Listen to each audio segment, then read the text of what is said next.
Channel को subscribe करने के बाद बेल आइकन पे भी प्रेस करें। नमस्कार दोस्तों, सीक्रेट ज्ञान टीवी यूट्यूब चैनल आपका हार्दिक स्वागत एवं अभिनंदन करता है। दोस्तों, आज के इस वीडियो में हम आपको बदायूं जिले के इतिहास और वर्तमान से अच्छी तरह रूबरू कराएंगे और वीडियो के अंत में हम आपको बदायूं जिले के सभी ऐतिहासिक, धार्मिक एवं अन्य पर्यटन स्थलों की शेयर जरूरी जानकारियों के साथ कराएंगे। यदि आपको ये वीडियो अच्छा लगे तो इसे लाइक करें, शेयर करें और हमारे चैनल को सब्सक्राइब करके हमारा सहयोग करें। इसके अलावा यदि आपका कोई सुझाव हो या शिकायत हो तो हमें कमेंट करें ताकि हम अपने आगे आने वाले वीडियो में सुधार कर सकें। धन्यवाद। बदायूं उत्तर प्रदेश राज्य का एक महत्वपूर्ण जनपद है। इसका इतिहास काफ़ी गौरवशाली और समृद्धशाली रहा है। ऐसा कहा जाता है कि 905 ईस्वी में एक यादव राजा बुद्ध के द्वारा इस नगर को बसाया गया था। उस समय इस नगर को बुद्धमऊ कहा जाता था। राजा बुद्ध के वंशजों ने यहाँ 11वीं शताब्दी तक राज किया। इसके बाद इस क्षेत्र पर जाट राजा महिपाल का शासन हो गया। राजा महिपाल ने इस क्षेत्र को वेदों के अध्ययन का केंद्र बनाया। उस समय से यह स्थान बेदामऊ के नाम से प्रसिद्ध हुआ। बाहरी आक्रमण के बाद संपूर्ण बदायूं पर मुस्लिम शासकों का अधिकार हो गया था और उसी समय बेदामऊ को बदायूं के नाम से जाना जाने लगा। बदायूं के नामकरण के संबंध में इतिहासकार एक मत नहीं है। कुछ इतिहासकारों के अनुसार इस नगर के अस्तित्व को वैदिक काल से स्वीकार किया जाता है। इतिहासकार रोज खां के अनुसार 256 ईस्वी में सम्राट अशोक ने यहाँ बौद्ध विहार और एक किला बनवाकर इसे बुद्धमऊ नाम दिया था। एक प्राचीन शिलालेख जो बदायूं में खुदाई के दौरान पाया गया था उसमें इसका नाम बेदामूथ लिखा है। मध्यकालीन इतिहास में जब महमूद गजनवी व शहाबुद्दीन गौरी ने इस नगर पर अधिकार किया था तब तक इस नगर का नाम बदायूं था। आईने अकबरी, तजु के जहांगीरी व फिरोज शाही इत्यादि किताबों में बदायूं ही लिखा है। इसलिए ऐसा लगता है कि मुस्लिम शासन स्थापित होने के बाद बेदामऊ या बुद्धमऊ बदायूं के नाम से जाना गया, जो बाद में अंग्रेजों के आने के बाद बदायूं हो गया। फिलहाल दोस्तों, आपको क्या लगता है, कौन सा नाम सही है? कमेंट में जरूर बताएं। कुछ इतिहासकारों के अनुसार बदायूं की स्थापना 1175 ईस्वी में राजा अजयपाल ने की थी। इसके अलावा भी कुछ लोगों का कहना है कि बदायूं को राजा लखनपाल ने बसाया था। बदायूं का स्पष्ट इतिहास शुरू होता है 1196 से, जब गुलाम वंश के शासक कुतुबुद्दीन ऐबक ने बदायूं को अपने साम्राज्य में मिलाया था।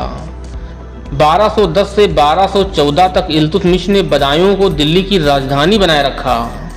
फिलहाल आइए अब बात करते हैं बदायूं के विस्तृत इतिहास की।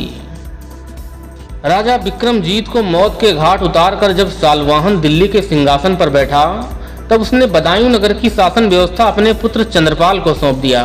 बदायूं के किले के पूर्वी द्वार पर एक शिलालेख प्राप्त हुआ है। इसके अनुसार राजा सालवाहन के 11 पालवंशी उत्तराधिकारी हुए जिन्होंने बदायूं पर शासन किया। इनका संबंध कन्नौज के राठौर वंशी राजाओं से था। इसके बाद कन्नौज के राजा बेनीपाल के पुत्र महिपाल को बदायूं की शासन सत्ता सौंप दी गई।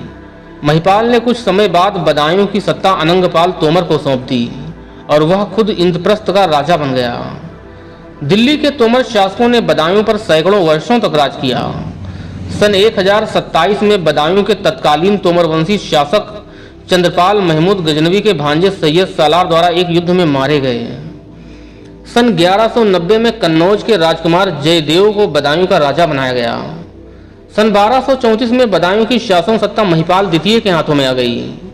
महिपाल द्वितीय की पत्नी चंद्रवती महोबा के राजा परमाल की बेटी थी। बदायूं में चंद्रोसर नामक तालाब आज भी स्थित है जिसे रानी चंद्रवती ने बनवाया था। महिपाल द्वितीय के बाद उसका पुत्र धर्मपाल एक अयोग्य और अय्यासी राजा साबित हुआ। फलस्वरूप पूरे बदायूं पर मुस्लिम शासकों का अधिकार हो गया।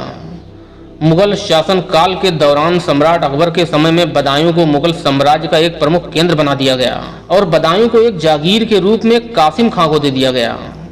1801 में बदायूं अंग्रेजों के अधीन हो गया। उस समय बदायूं मुरादाबाद जिले का हिस्सा था। महात्मा गांधी जी के आह्वान पर यहाँ की जनता ने स्वतंत्रता प्राप्ति के लिए विभिन्न आंदोलनों में बढ़ चढ़कर भाग लिया। दैत्य गुरु शुक्राचार्य की तपोभूमि रही बदायूं की धरती का पौराणिक इतिहास भी काफी गौरवशाली रहा है।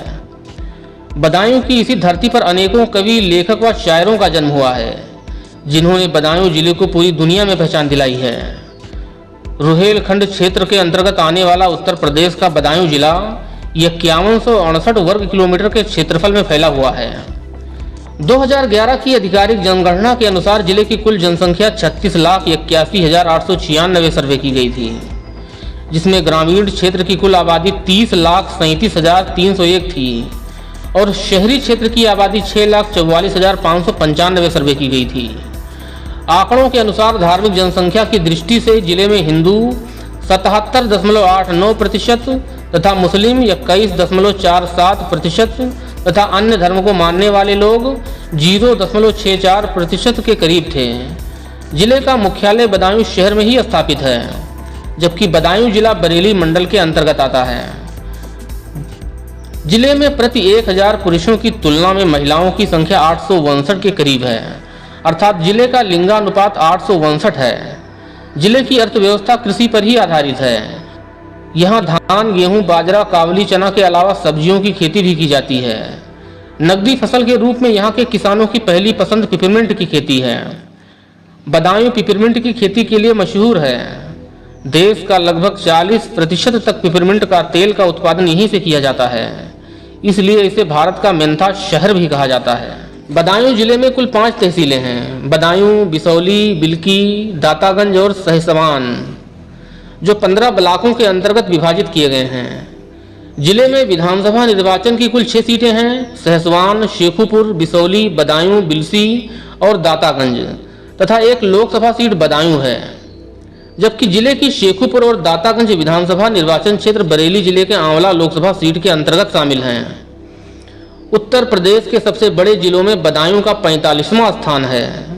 बदायूं जिले के पूर्व में शाहजहांपुर, फर्रुखाबाद, पश्चिम में बुलंदशहर, उत्तर में बरेली, रामपुर तथा दक्षिण में अलीगढ़ जिले की सीमाएं हैं। जिले में मुख्य रूप से गंगा नदी प्रवाहित होती है, जबकि अन्य नदियों में सोत नदी, भैंसोर नदी, रामगंगा नदी तथा महावा आदि शामिल हैं। सोत, महावा और भैंसोर नदियां तो अब अपने अस्तित्व को बचाने के लिए संघर्ष कर रही हैं। बरसात के महीनों में ही इन्हें नदी होने का एहसास होता है। बदायूं अपने खान पान और लजीज व्यंजनों के लिए भी जाना जाता है। बदायूं का कदीमी पेड़ा विदेशों तक मशहूर है। बदायूं जिला अपने धार्मिक, ऐतिहासिक पर्यटन स्थलों के लिए पूरे देश में एक विशेष स्थान रखता है। वीडियो के अंतिम चरण में अब हम आपको बदायूं जिले में मौजूद तमाम ऐसे ही चर्चित स्थलों की शेयर दुर्लभ जानकारियों के साथ कराने जा रहा हूँ। जामा मस्जिद बदायूं। बदायूं में स्थित जामा मस्जिद भारत के मध्यकालीन इतिहास की सबसे विशाल इमारतों में से एक है। इसे सुल्तान इल्तुतमिश ने दिल्ली की गद्दी पर बैठने के 12 साल बाद बनवाया था। इस इमारत के अंदर बाहर की गई नक्काशी काफी सुंदर और आकर्षक दिखती है। मस्जिद के ऊपर एक पीतल का कलश भी स्थापित है। ये मस्जिद अफगानी वास्तुकला से प्रभावित है। सैयद वंश के शासक सुल्तान अलाउद्दीन आलम शाह ने अपनी मां की याद में इस मकबरे को बनवाया था। इखलास खां का रोजा। नवाब इखलास खान की बेगम ने अपने शौहर इखलास खान की याद में इस इमारत को 1690 ईस्वी में बनवाया था।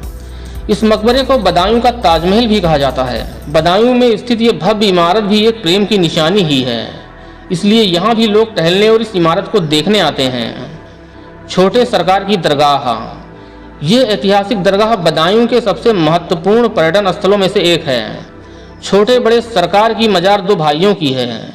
ये दोनों भाई अपने जमाने के जाने माने सूफी संत थे। यहाँ सभी धर्मों के लोग मन्नत मांगने आते हैं। गौरी शंकर मंदिर। बदायूं जिले के उसामा क्षेत्र के पास स्थित इस शिव मंदिर को 2001 में राम शरण रस्तोगी नामक एक शिव भक्त ने बनवाया था। यहाँ स्थापित शिवलिंग स्वर्ण और पारे के मिश्रण से बना एक अद्भुत शिवलिंग है। इस कारण इसे महाशिवलिंग भी कहा जाता है। ऐसा कहा जाता है कि महाभारत काल में पांडवों को मारने के लिए लाक्षागृह यहीं उसामा में बनाया गया था। नगला मंदिर। बदायूं जिले के नगला शर्की गांव में स्थित यह मंदिर मां काली जी को समर्पित एक सिद्धपीठ है, जो करीब 800 साल पुराना है। परवान बानो का मकबरा।